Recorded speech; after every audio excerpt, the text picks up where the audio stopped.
Hello, this is Wolf. Today I want to talk about external and internal, or as it also is called, hard and soft styles or schools of martial arts. This very distinction is not as old as you might think. It came into being in the late 17th century, and in China this was a time of social and political upheaval. The dynasties changed from the Han Chinese Ming dynasty, which was ruling between 1368 to 1644, and as being perceived as a foreign dynasty. There was the Manchu, who invaded China and established the Qing dynasty, which ruled from 1644 to 1912. And there are certain historians that claim that the outer-inner dichotomy was politically motivated because the Shaolin monks were staunch Ming adherents, and they were Buddhists, and Buddhism all of a sudden was perceived as being a foreign religion. It was connected to this, and the Daoist religion was being seen as the indigenous, real Chinese religion.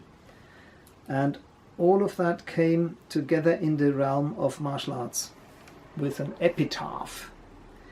And this was the first articulation of an internal school of martial arts, in contrast, distinction to an external school of martial arts. It's very famous. It was written by Wang Zhengnan. Unfortunately, my Chinese pronunciation is just very arbitrary. I don't speak Chinese. Japanese is actually my everyday language since I live here in Japan.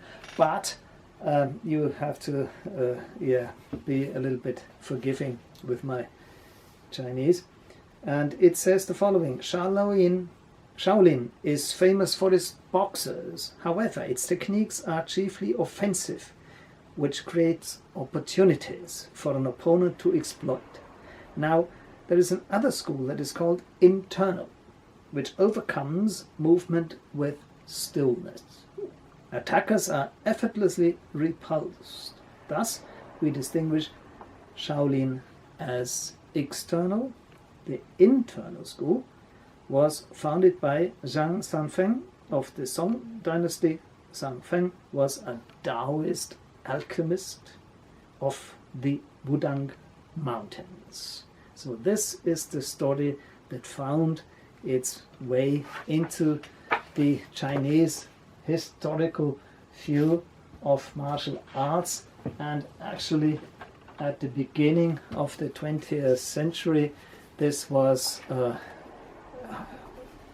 already established, and we can see that, for instance, in a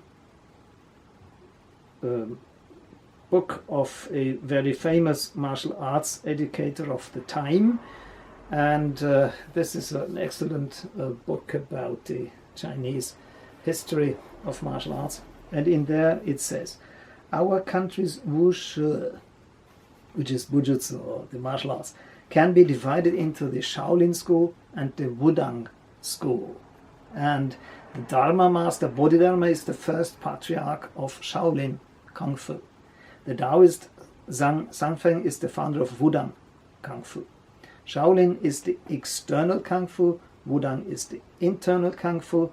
They both have special features. Shaolin has more sub-schools and styles than Wudang. Shaolin can be further divided into the northern branch and the southern branch. The southern branch focuses on boxing skills, while the northern branch emphasizes kicking techniques. Now we see that this law or folklore or constructed or invented history has become something that was accepted even by the National Art or National Skills Research Academy, which was founded in the end of the 1920s in Nanjing by the Nanjing government, and which tried to unify all the martial arts. And they had actually departments for Shaolin and for Wudang, and this external, internal, Daoist, Buddhist divisions, they were reified and re-imported and were presented as a given. So these manufacturers' rivalries were actually taken very seriously. Now, the thing is that this distinction has, of course, a certain fundamentum in re. So if you look at the two paradigmatic styles, if you want, on the one side the Shaolin Kung Fu and all its derivatives, and karate is one of them, yeah, and Taijiquan, but also Bagua, Yingguang, and other internal styles. You can see that there are obvious differences in the way they are performed, yeah, and the one is called hard, or also gai gaken in Japanese, the outer fist, and the other one is called the soft or internal nai kaken, which is the internal way to work, particularly with inner energy and things like that. And if you look at karate and tai chi as it is performed, the one is fast, explosive, uses muscles, is very athletic. The other one is very slow, very relaxed, very introverted in a sense, and meditative. So the distinction has something that is manifested in its physical practice, about which I will talk in another clip again. But what I want to stress or emphasize is the following. Yeah, the interesting thing is that ironically, already the first hints that these two different ways of performance are actually connected come from a Shaolin monk, and Shaolin was seen as the epitome of the hard style, and already in the 17th century a Shaolin boxer says soft can overcome hard, or hard and soft mutually complement. This is actually already in the description, or in the epitaph that we quoted.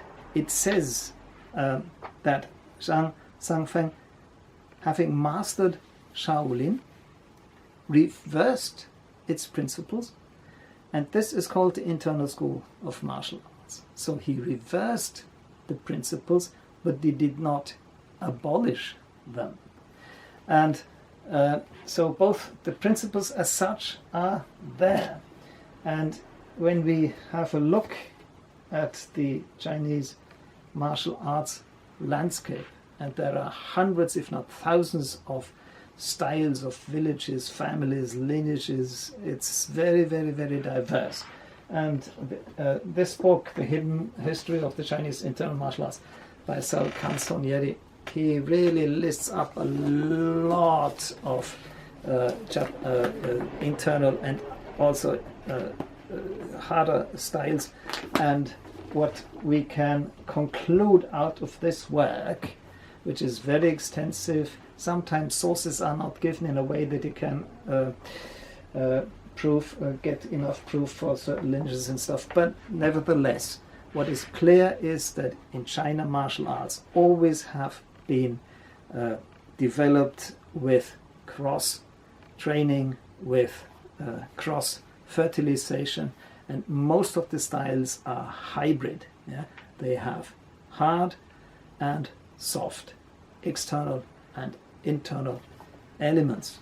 And therefore my proposal is that we distinguish between the surface structure and the deeper structure. As I said, yeah, if you look at the surface, yeah, we can see that the physical embodiment is different, and these differences between internal, and which means soft, steady, slow, total relaxation, focus on inner energy, and external, hard, explosive, fast, momentary tension, muscular power, and so on, can be described in endless opposites like yin and yang.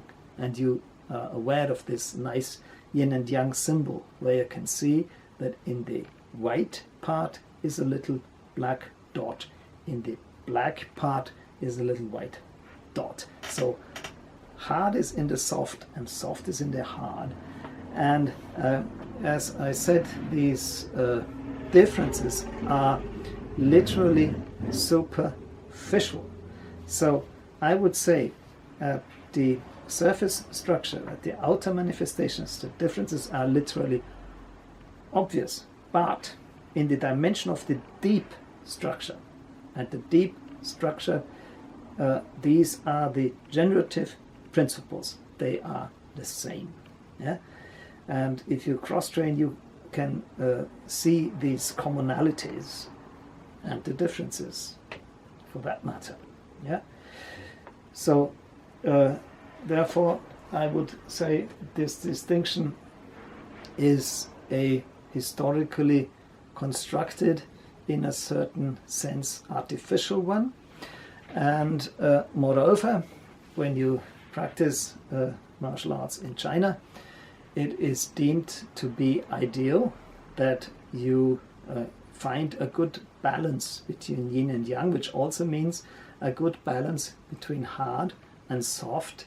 And the best thing you can do is train in either both styles, or if you are in one style, train it in a way that it incorporates both elements. And about the practical side, I will speak in another short video. I hope you enjoy this one, and be aware that these artificial or constructed distinctions are not written in stone, and can be historically deciphered how they developed, and it can be shown that it is not as rigid as it seems. It's not a total opposition, it's just a spectrum, and most of the martial arts, they find themselves closer to one side, either on the softer or on the harder, but in the end it is the principles that are common and that connect all the martial arts into one big family. Have a good training, and train slow and fast, hard and soft, with and without power, and your body will rejoice